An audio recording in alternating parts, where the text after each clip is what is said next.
Hello and welcome for the very first time to Full Field Focus, where I, PD, and my co-host Kellen will be covering everything sports related. And starting us off, we will be talking about the hottest game in sports right now, College Football 26. Yeah, this game launch has gone better for EA than they could have even expected. And to start off, they gave Jeremiah Smith, who's the wide receiver for the Buckeyes, a 98 overall, and I think this was very deserving after such a good freshman season he had. And, if I'm EA and I have to pick a cover athlete or someone to represent college football right now, I think there's no better choice than Jeremiah Smith.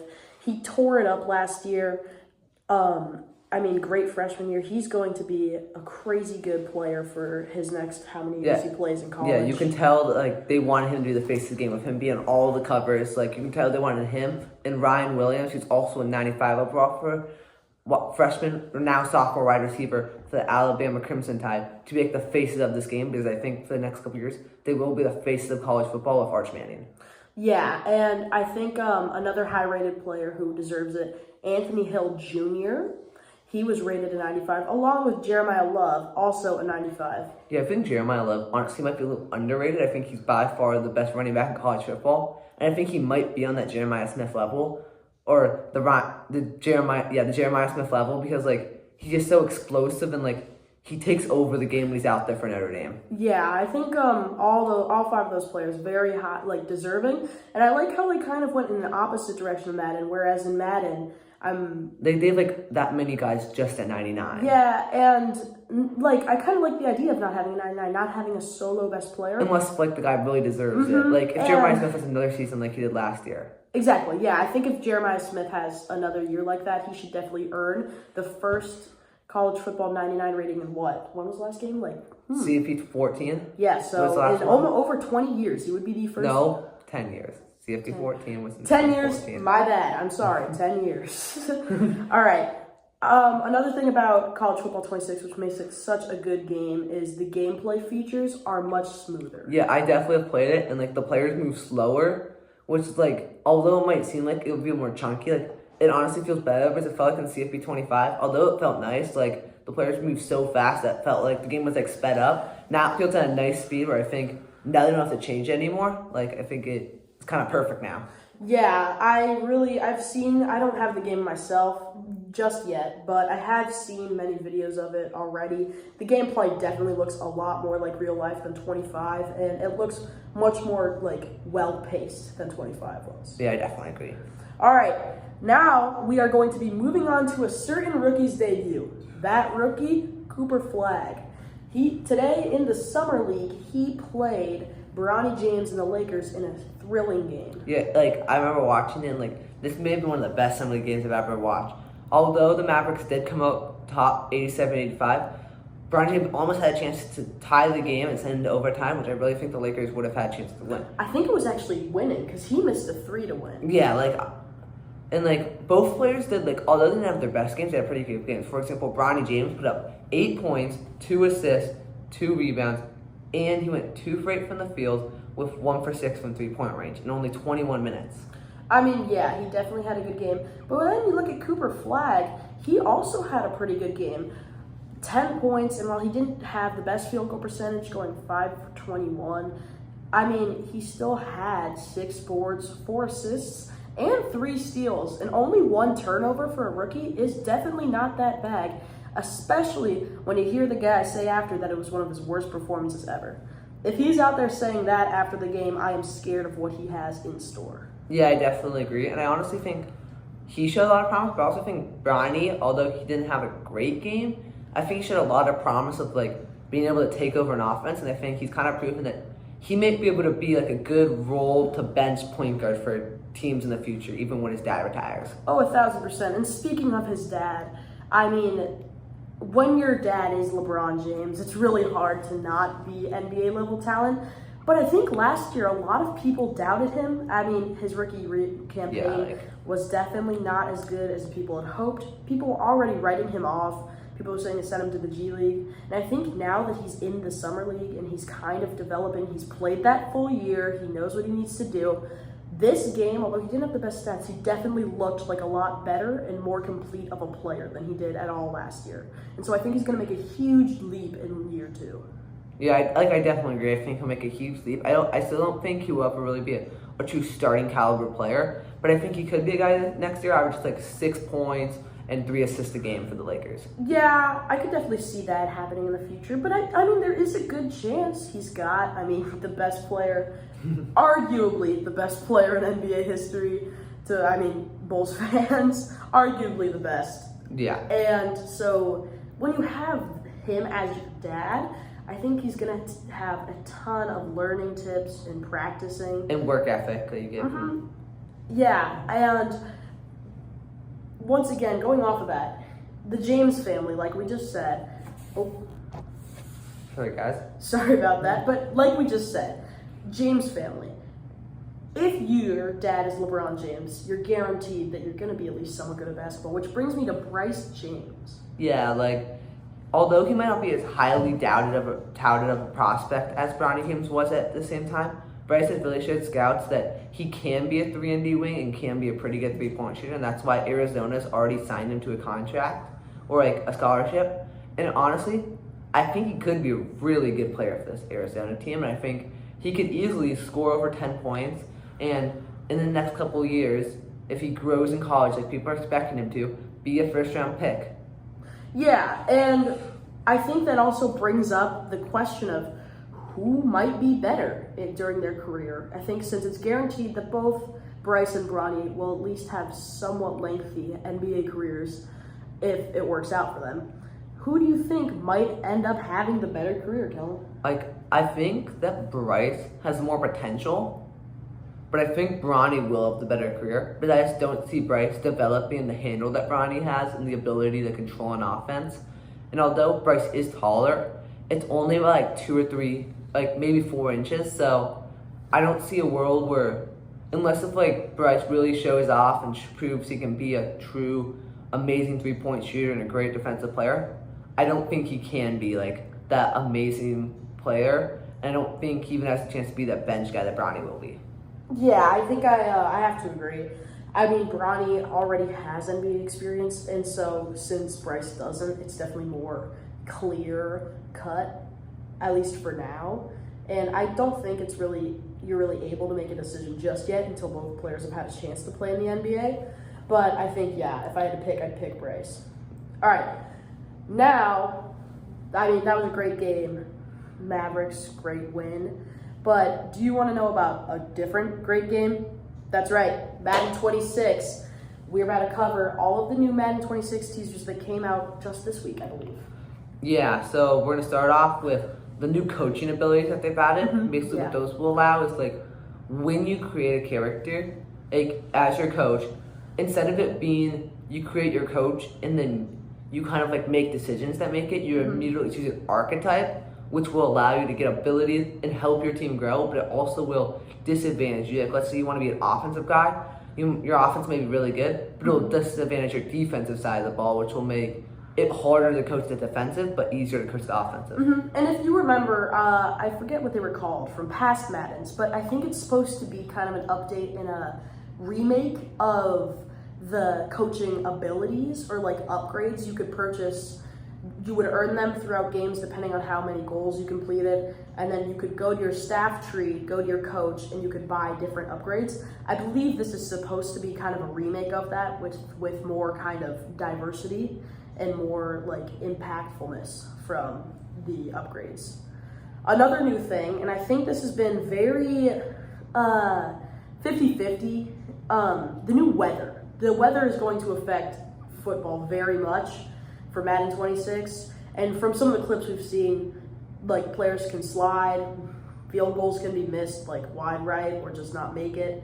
A lot of different things can happen. Kellen, you have any thoughts on that? Yeah, I think they're trying to make it more similar to real life, which I think is a good thing, but I do have worries about how much will affect the game, and if they overdo it. It's what I don't want is just because it's raining the game means you can't kick a field goal more than 45 yards. Because although it's harder, guys in the NFL are still able to do it. So I hope it's good, but I do worry that. Yeah, and I know this is kind of one of the first weather updates they've done in a while, so I feel like it's either going to be, I think they're really going to go hard on it. And I think throughout Madden, mostly towards the release. I think they're going to realize they went too far, like a first time, they wanted to test the waters. I think they're going to realize that they went a little too far, tone it down. But I think at the release of Madden 26, if you're playing in rain, your players are going to slide every time they catch the ball. But that's just my prediction, because I think EA, when they release a new feature, I feel like they tend to make it, really big, and especially a gameplay feature. And sometimes, most of the time, they have to like tune it down, especially with like Quinshon Judkins in CFB 25. So I think the weather will start off bad, but it'll be fine by like the middle. Yeah, I definitely agree.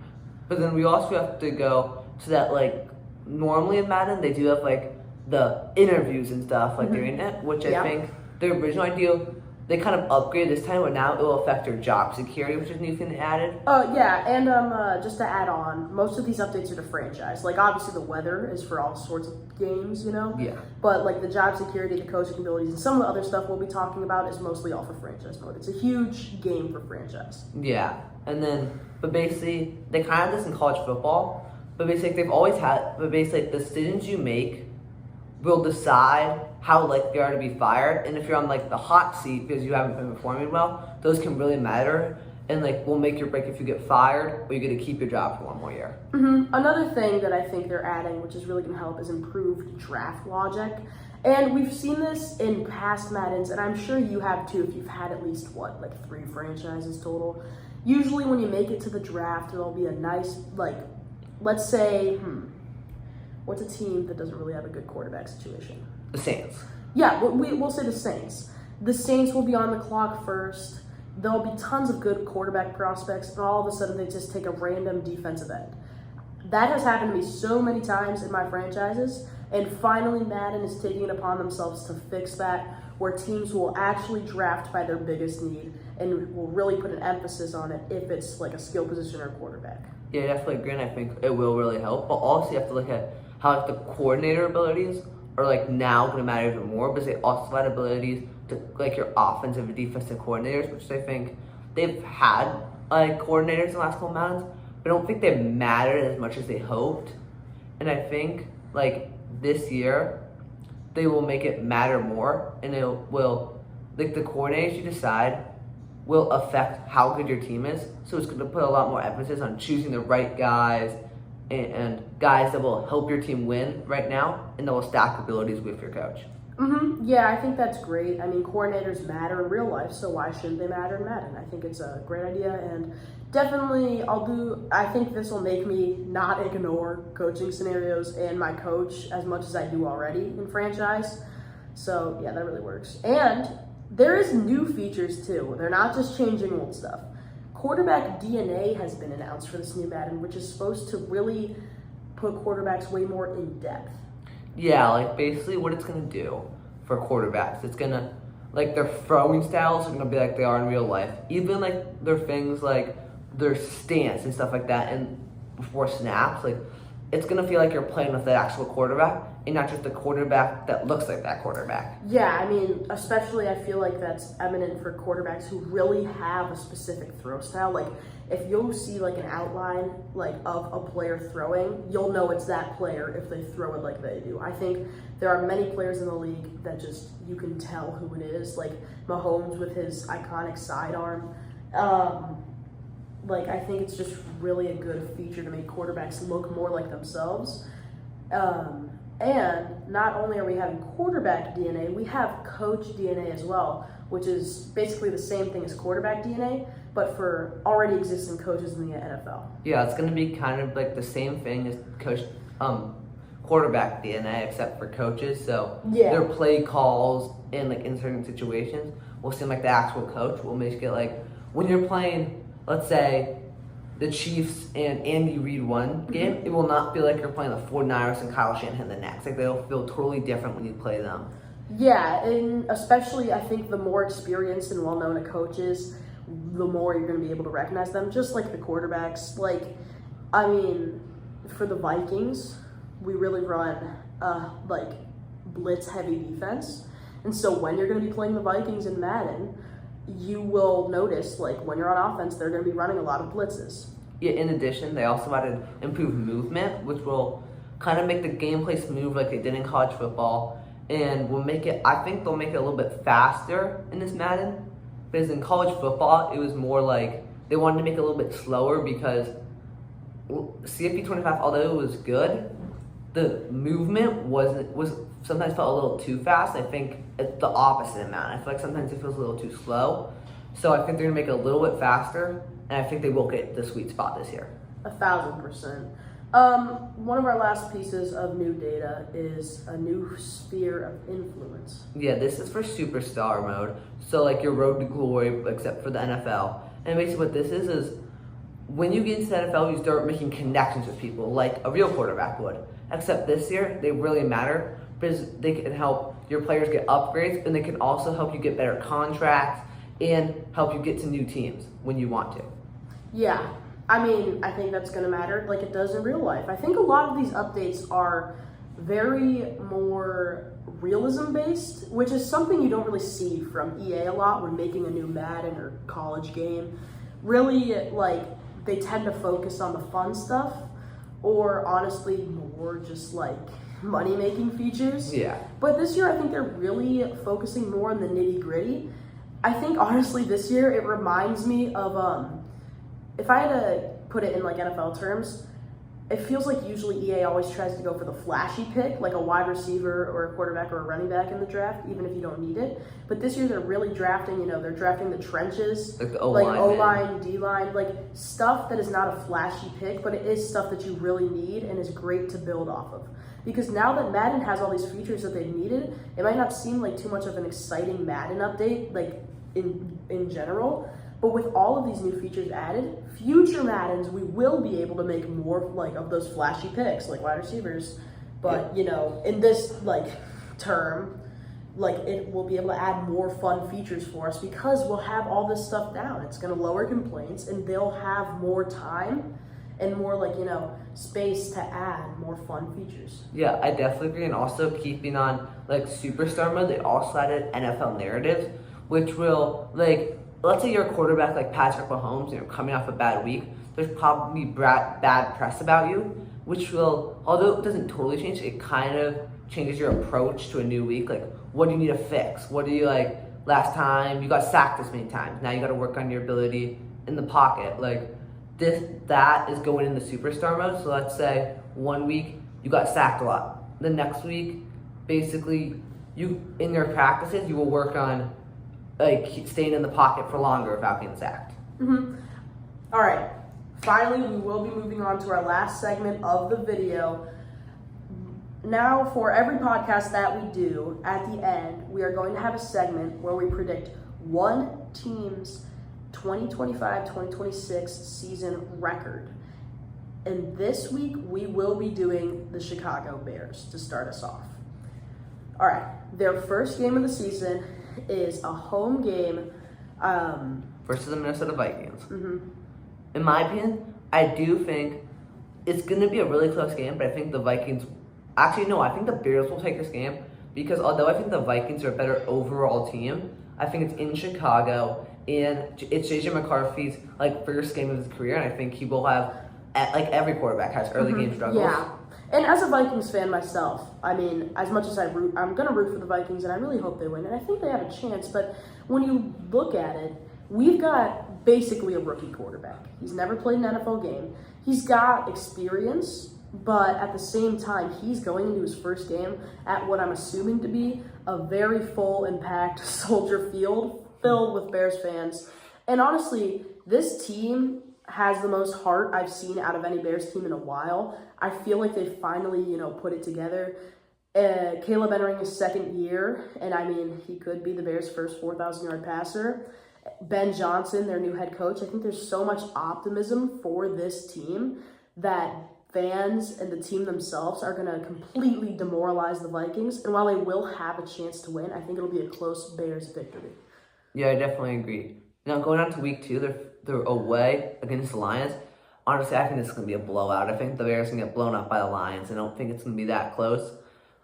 Yeah, I mean, going on the road to the Lions, you're not going to have that home support anymore, which I think the Bears, knowing them, would probably get used to. I think it's going to be, kind of how do I say this? A wake-up call, I guess, to show like, yeah, you might be an improved team, but you're still not quite in like the big leagues yet. You're not really like an elite team just yet.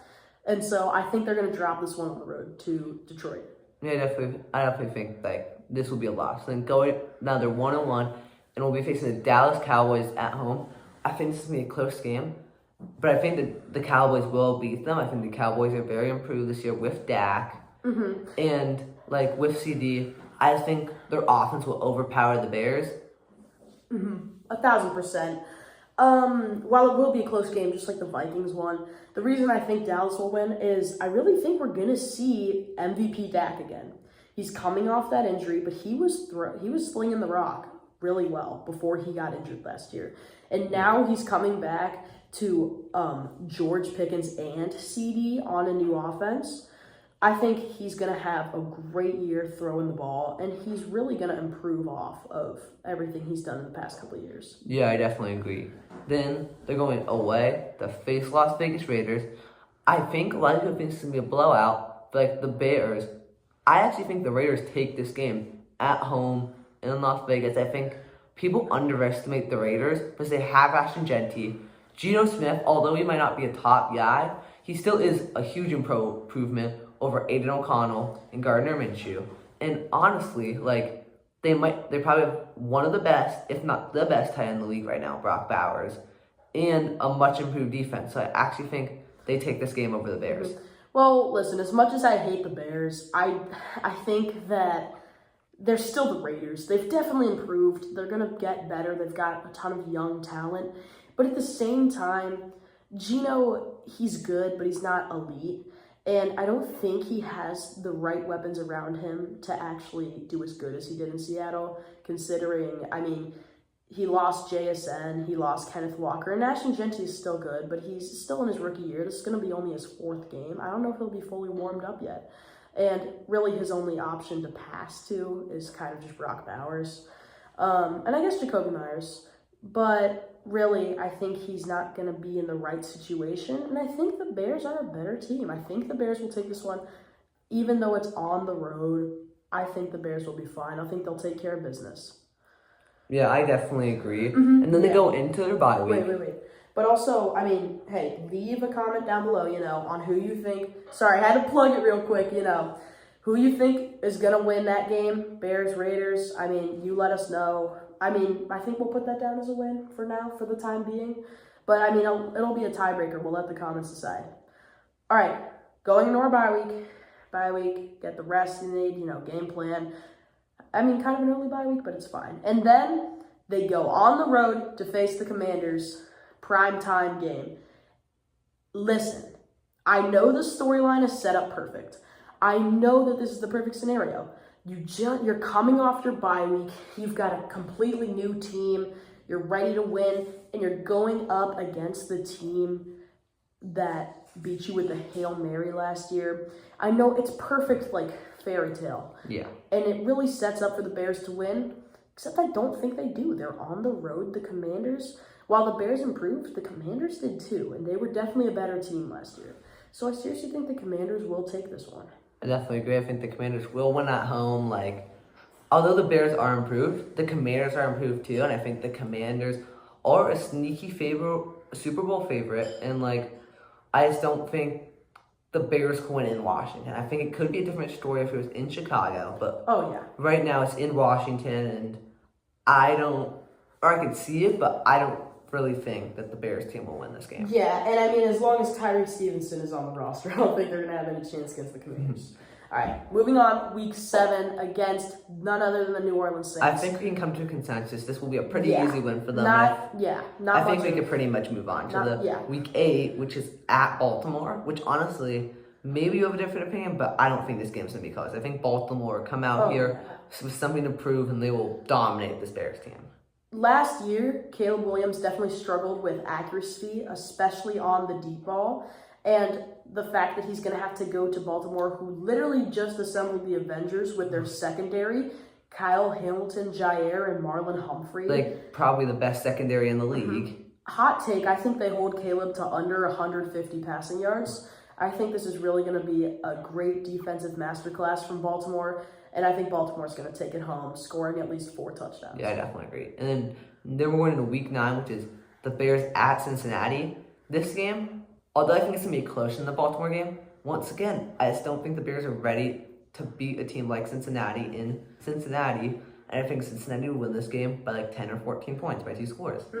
Yeah, and at the same time, while the Bengals' defense definitely isn't good, I don't think the Bears' offense is strong enough to really take advantage of that as much as they can. Sure, obviously they're going to score, but I really don't think that the Bears' offense is better enough than the Bengals' defense where they will outscore the Bengals' offense on the Bears' defense. If you get what I'm saying. I definitely agree with that. All right, moving on to week 10. I think at home versus Giants. It's a little bit in the sense, but I also think we can pretty much agree that at home, I think the Bears take care of business against this Giants team. Yeah, and I mean, as of now, what is their record? I think they're... Well, the only difference we had, I thought it was Las Vegas. So both of us I have 2, you have 3 wins so far. So I have them going 3-4 so far. And I have them going 2-5.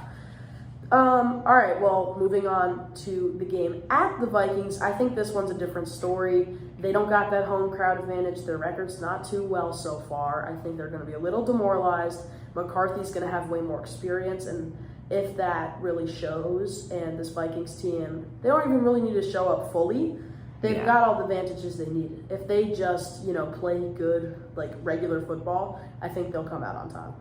I definitely agree. I think this will be a pretty easy win for the Vikings. Like, I think it's going to be a lot more dominated than the early game versus the Vikings when it was in Chicago. All right, yeah. Then week 12 is Pittsburgh. This one I think is going to be a really good game at home versus the Steelers. I actually think the Bears take this one. I think it will be a 1-score, maybe field goal game with a game-winning field goal, but I do think the Bears take care of business here and get a win. Yeah, I think this is going to be their first kind of upset of the season that they're going to have. And I think against Pittsburgh, they can definitely win it. All right. And then at the Eagles next week, honestly, it's a loss. This is going to be a loss to the same level of Baltimore. I think we can both agree on that. And are you okay to move on to the... Oh, yeah, I'm fine to move on. Week 14 is at Packers. Probably one of the most hyped up games for them all season. And honestly, I think they take care of business in Lambeau. I think the Packers are going to struggle this game. Against the Bears, I think they're going to think it's going to be as easy as it was last year. Because they were kind of resting their place at the end of the season. I think the Bears take care of business in a close game. And I know I might upset some Green Bay Packers fans out there, but, the Bears might have a better roster than the Packers going into this year. Yeah, I definitely agree. And then, the next week, I think we can both agree this is a pretty easy one. Oh, definitely. Cleveland, it's a win. Might be probably is one of, if not the worst team in the league. Yeah, I really don't see Cleveland. I mean, we've done record predictions before. I don't see Cleveland getting more than 3 wins this year. They are really not in a good situation. Week 16 versus the Packers at home. I actually think the Packers do take this game because I think, although the Bears won in Lambeau only 2 weeks before, I think Packers are now going to be prepared after playing them 1 week. And I think Ben Johnson's still going to have some, getting used to, the amount of work a head coach has to do. And I think Matt LaFleur is going to outcoach him in this game. And I think it'll be a 10 to 14 point win for the Packers. All right. Yeah, I think I could agree with that. I think the away game and the home game for the Bears against the Packers, either one, I think they're splitting the series 1-1. Doesn't matter which game. It doesn't really matter which one they win. They're going to win one of them. All right. Finally, week 17, one of their last games. Move on. They will travel all the way to Cali to play the Niners. Yeah. I mean, I think this is going to be a win. I think the Niners are going to surprise people with being I think they're going to win 7 to 10 games. I don't think they're going to be that amazing. And I think this is going to be a trap game, but I think the Niners might go on a run down the year. And I think the Bears will beat them. Yeah, I think it could definitely happen.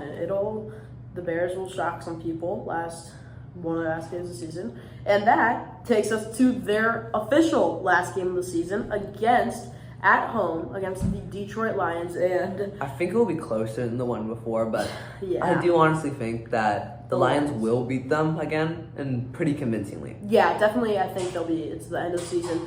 I think it's no surprise. The Lions are going to be fighting for the 1 seed most likely, or at least a high seeding.